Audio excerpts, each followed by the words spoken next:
Open University. Class, I want to talk about some of my really early experiences in the music industry today. Tonight, here in Osaka, there's an event in a club called Zero Gauge, which is run by Junya and Agi Yuzuru, a club run by the people who commissioned me 3 years ago to make an instrumental album called Moments in Samoa, in a sort of 300 copy limited edition for a label called Studio Warp. And that's kind of brings things full circle in a sense, because I'm still on these weird little indie labels. And the very first experience I had of weird little indie labels was 4AD. In 1982, I released my first EP and LP with my band The Happy Family on 4AD. So I want to remember that. And I might not go to this thing tonight because I'm not really a nightclubs person. They're welcome to take this video and project it in the club. I think they're going to be DJing and projecting imagery from the sleeves of the label. Okay, so rewind to... I'm a literature student in Aberdeen. I'm getting increasingly frustrated as the 80s arrive with analysing art and not making art. I really want to be an artist, and it's almost a vocational calling, a sacred thing for me. I kind of want to be a writer, but I calculate that it's probably easier to get a record contract than a publishing contract in the sense of book publishing. So I've been making these little rough tapes with 2-track tape recorders from my dad's language school, and I give one of them to Malcolm Ross at what turns out to be Joseph Kay's last Edinburgh gig, their second last ever gig, just before they split up in 1981. I've been following them. It's very exciting that a local group should be influenced by Kafka and also featured heavily in the music press, become local celebrities and become part of the independent music phenomenon which is happening in the late 70s and the early 80s by signing to this label Postcard Records, which is run by an enigmatic sort of Andy Warhol light character in Glasgow called Alan Horn. So my aspiration is to maybe get these scratchy little home demos worked up into something which could be released by Postcard Records. And I give Malcolm a tape, a very rough tape of my demos, titled Germs of Gems, Group of One, which comes from Bowie's Teenage Wildlife. I feel like a group of one. You can't do this to me, I'm not some piece of teenage wildlife. And it's just me banging on cardboard boxes and accompanying myself and shrieking, really, and with some sort of reggae dub effects and things added in. So this tape never gets passed on to Alan Horn, but Malcolm does form a band with the remnants of Joseph Kay. So we get Davey Weddle, the bass player. Initially we have Ian Stoddart, the drummer, but then and he plays on the first EP actually. But then we get Ronnie Torrance from Joseph Kay. So we've got the rhythm section of Joseph Kay, which is by far their wonkiest element. It's really a guitar, it's a sort of Velvet Underground influenced guitar-driven band, with Malcolm and Paul playing the guitars. But and we also have Paul Mason on guitar. Paul Maisie, as he was known, was the roadie for Joseph Kay, a sort of fine-boned chap who had his own car, which was very important. He had a little blue Renault, which could be used to get to gigs and to transport stuff to the studio. He bought Malcolm's Stratocaster, Fender Stratocaster guitar, and started teaching himself to be a guitarist, which essentially was me teaching him my rhythm guitar parts. So we had a sort of double rhythm guitar in the Happy Family, but not really a lead guitarist of any kind. I had a 12-string Baldwin semi-acoustic guitar, which was good for chords and for a full rhythm guitar sound. And then Paul was also doing kind of, rhythm parts. Anyway, so we were rehearsing in my dad's language college. He had a sub-basement, which we heavily insulated, and played our songs. And we recorded a demo at a studio called Palladium, which is in the suburbs of Edinburgh, and sent it out to 5 record labels. And I think they were Icicle, Zoo, Factory, 4AD, and Fiction. Only 5 labels, but actually it got us quite a lot of results, because Fiction put us on. Chris Parry, who ran Fiction, which was the Cure's record label, put us on as 3rd on the bill to some Cure gigs. So we played really way before we had any right to be playing live shows. We played at the Odeon Cinema in Edinburgh, and then the Glasgow Pavilion with the Cure, and also the Trees, 2nd on the bill. So Bob,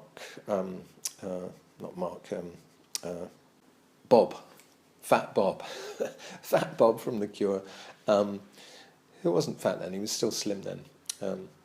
Robert Smith let me use his guitar amp, and he was very friendly and kind. And we also had Alan Rankin from the Associates, who came along to our show, and so the Chris Parry thing got us on this, got us these support slots. The second of which, the one in Glasgow, was reviewed by Kirsty McNeil for the NME, and she ended her review saying the Happy Family are like a horde of invading cockroaches. Someone turn the light on. So it was a bad review, and probably we were showing ourselves too early. But of the demo tapes that went out, we got a very positive response from Ivo, who wrote to Davy Weddell. Davy was kind of organising. Davy was the superstar in the group, having been Joseph Kay's bassist. Joseph Kay had this status whereby people knew who they were and were interested in any follow-up projects. It was kind of shocking to everybody that they split up so early. So Davy got this letter, and I was entering my final year of my 4-year master's degree in literature in Aberdeen, and I was living on my own in a kind of, I call it a hen hutch. It was in the back garden, a sort of shed in the back garden of this old lady called Mrs. Ross, who lived in Torry, Walker Road in Torry. And I had a picture of Alexander Pope up on the wall, and I was writing songs, making Joni Mitchell inflected kind of songs, and a little bit Japan influenced at the time as well. And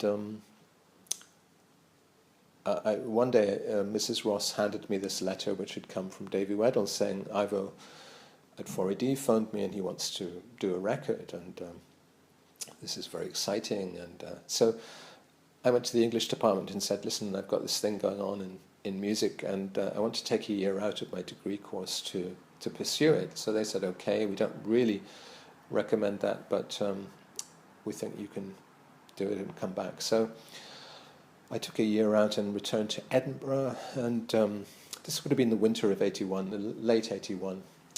Came back down to Edinburgh, and very quickly we went into the studio, Palladium again, and recorded the Puritans EP, which is Puritans, Innermost Thoughts, and The Mistake. The song that Ivo really liked was Innermost Thoughts, which was this doomy, flanged bassline-driven thing, really entirely my own composition. I mean, the demo that I made for it really has all the elements. This sort of twangling little auto harps and things. Malcolm Ross actually added some nice sort of auto harps and atmospheric details, but essentially it was a series of a sort of rising bass line, seemed to be endlessly rising, and then these rather romantic or new romantic lyrics about when we met, you told me you were going to Australia under the avenues of lime trees, and I remember that I asked you for your hand in marriage in the rain-washed side streets. Sort of a little bit Brian Ferry-ish as well. Where courteous hoteliers offered us pavement seats, there I gave you my innermost thoughts. It's funny because 4AD would later be accused of being a sort of bistro and wine bar or cafe society label, or coffee table label, as I describe it in this book, which is excellent, the definitive book about 4AD, Facing the Other Way, the story of 4AD by Martin Aston, who of course also wrote the definitive history of Creation records. So I'm quoted at length in that, my part in the story. But and part of it is me being quoted saying it's a coffee table label, which probably wouldn't best please Ivo. But it was very exciting to come down to London en masse as a group. I didn't know London very well. These were some of my first trips to London. I mean, I'd been in London with my mother in '68 and seen a member of the Tremolos on the street at Marble Arch. Been very excited by that. But really hadn't... and then we'd lived in Colchester, so I'd go to London from Colchester in about '72 quite a bit. But not really, I wasn't really into youth culture. I mean, I'd seen Carnaby Street in the '60s and all that sort of thing. Had I seen the King's Road? Not sure. But 4AD had their office on Hogarth Road at Earl's Court, so that was some very early formative kind of sense of what London was like. Earl's Court is sort of 24-hour area, very cosmopolitan, a lot of Australians, but also, you know, Middle Easterns there, and Hogarth Road really terminates on right by Earl's Court tube station. So from the offices of 4AD, which were upstairs from the Beggar's Banquet record shop, you could see the District Line trains coming in and out of the station, Earl's Court Station. And I thought that was somehow had this real excitement, a sort of London excitement of the trains, which we don't have in Edinburgh. We don't have a subway system. It's not a big enough city. And that sort of sense of, you know, day and night don't matter. People are working all the time. And the sense of... I think the independent labels themselves were very exciting for anyone who's interested in music in an art for art's sake kind of way. You had, especially with Factory and the sleeve designs of Peter Saville. I think 4AD were influenced by that and were trying to have a similar purely aesthetic approach. Ivo didn't even like glam rock. He thought it wasn't serious and weighty enough, and it was a little too much oriented to singles and to, hey, look at me, kind of glitzy costumes and things. He was in that 70s sense, he was into the progressive rock idea of the music is the only thing that matters.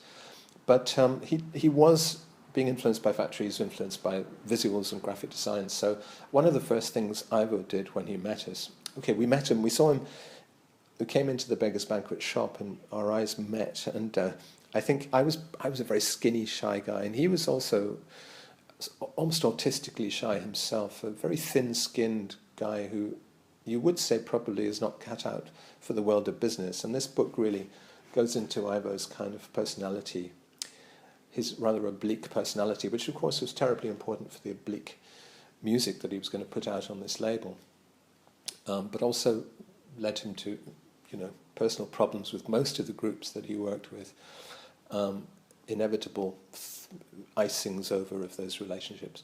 But anyway, he took us the first trip I remember, we stayed with him in his flat in Acton, and he would drive us around in his leased BMW, like the cheapest BMW, but it was still, you know, he seemed a bit of a playboy. He was obviously a very middle-class guy. He'd been brought up on a farm in Oundle, I think it's called. It's about 70 miles north of London. Came from an aristocratic family who had got down on their luck, and so he lived in a big farmhouse, and he was expelled from, I think, a private school for smoking dope, and he was sort of been into acid and cocaine and pretty much every type of drug, and bummed around on beaches and, you know, been to North Africa and stuff like that. But he took us to the house, the flat of Vaughan Oliver, the designer, hoping to set up a relationship whereby Vaughan would do the sleeves for our record. We didn't sign a long-term contract. I think Ivo's last long-term contract was with Modern English, and after that he decided to sort of test bands out by doing one record at a time. What we did do, though, was sign a publishing deal with Beggar's Banquet Music, which was set for £750 advance, which I then split. Being a communistic, I split 5 ways. Although I was the sole writer, it should really all have been my money, but there was no other income coming in. We didn't really play live very much, so it was the only way. And unfortunately, Davey Weddell, the bass player, went out immediately and bought a new bass with that money, and the new bass sounded boring and ordinary compared with his rubber band Woolworths bass that he had before, which is very integral actually to the Joseph K. sound. It's a bass sound you won't hear anywhere else. Just go back and listen to those Joseph K records and listen to what the bass sounds like. It's this really elastic band kind of bass sound, which is amazing, and I wish we'd kept it. But yes, so we met not Nigel Grierson. Nigel Grierson worked together with Vaughan Oliver in 23 Envelope.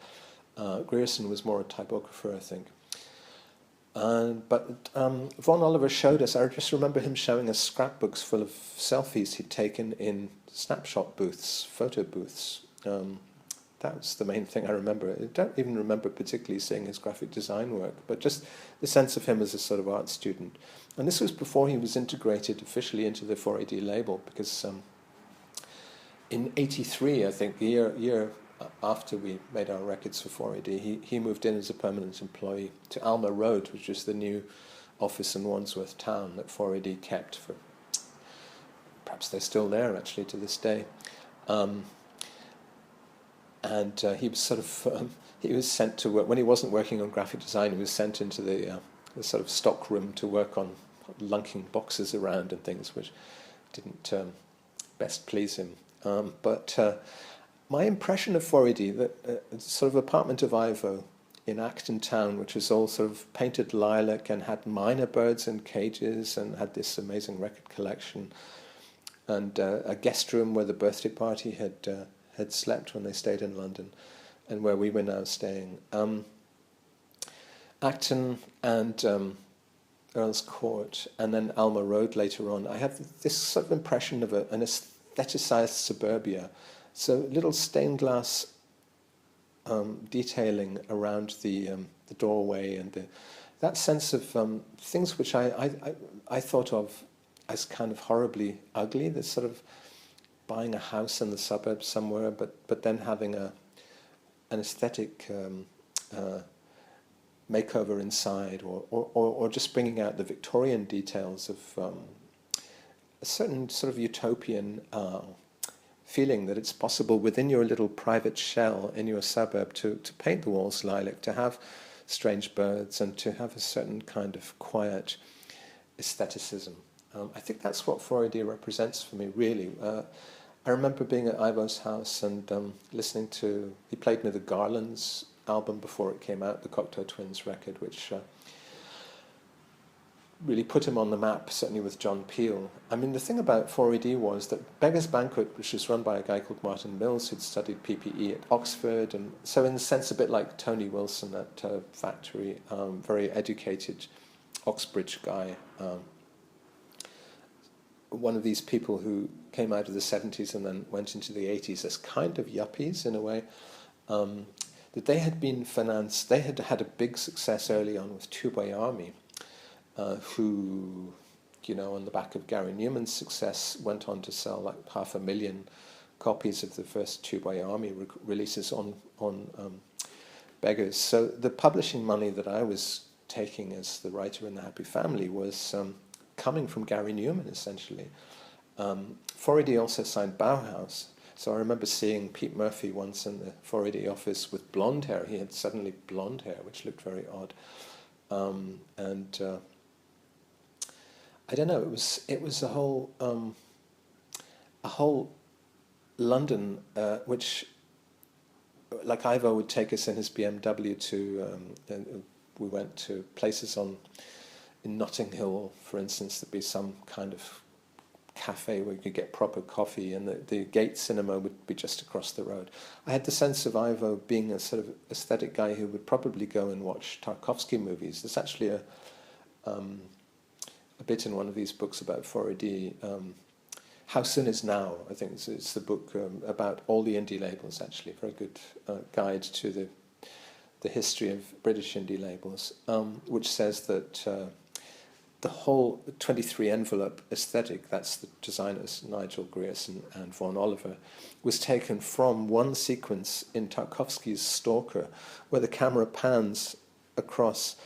There's a kind of dream sequence almost, where there's a series of objects, including a gun and syringes and things, under a light film of water. There's maybe like 6 inches of water, and some seaweed and fish and all sorts of things in the water. And this pan lasts for, I don't know, 3-4 minutes. And in a sense, every 4AD sleeve ever is based on that, and Ivo admits that he turned Vaughan Oliver onto that, or Vaughan turned him onto that. I'm not quite sure which, but they were both huge fans of Tarkovsky, as I was. So there was the sense that maybe he went to the Gate Cinema and sat there watching Tarkovsky movies, these Soviet-financed movies, which were hyper-aesthetic and much more arty than anything the West was producing, bizarrely enough, because the Soviet Union was rather severe about decadent formalism, as they called it.